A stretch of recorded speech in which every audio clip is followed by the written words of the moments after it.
Usa siya sa mga bida sa makakilig nga romantic series sa GMA Telebabad nga Heartful Cafe. O karong buntaga, maki-heart-to-heart bistalk ta together with Kapuso Heartthrob David Licauco. Mayong buntag, David, and welcome sa GMA Regional TV Live. Hello, hello. Mayong buntag sa inyo mga kapuso natin dyan sa Cebu. Kumusta ka na, Good morning. David? What's keeping you busy these days? Okay naman. Tapos na ako sa showbiz responsibilities ko. So as of right now, I'm back to working on my businesses. And I still get to work out, play basketball. So, ayan. Aside sa mga exercise na ginagawa mo, do you also follow a strict meal plan?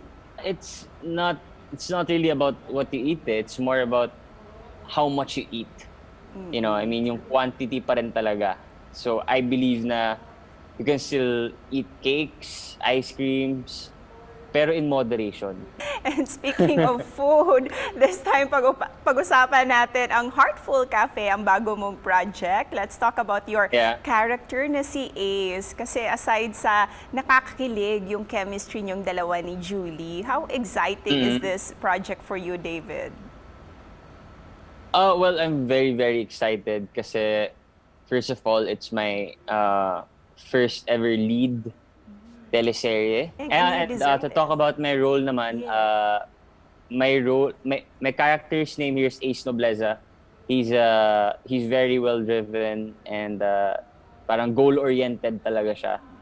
So, ayun, like nagre-revolve yung life niya dito sa business, family, friends, and love.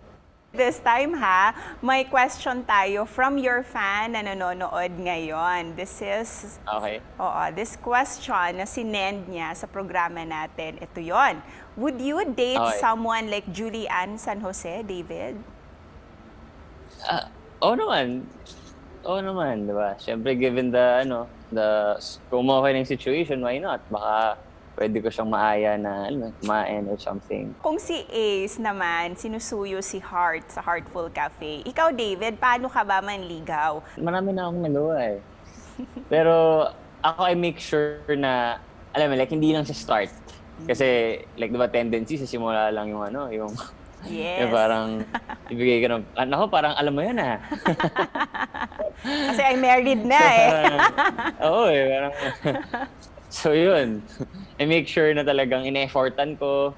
Kaya naman, gabi-gabi, pinapanood talaga namin ang Heartful Cafe, David. Kaya please thank and invite all our viewers na suportahan ito and of course, yung mga social media accounts mo din. Sana panoorin nyo ang Heartful Cafe, gabi-gabi po yan, 8:50 p.m. sa GMA. And if you wanna see my life, my personal life, you could follow me on my Instagram. It's at David Licauco and Facebook, Twitter, ganun din naman. Daghang salamat! Daghang salamat for having me.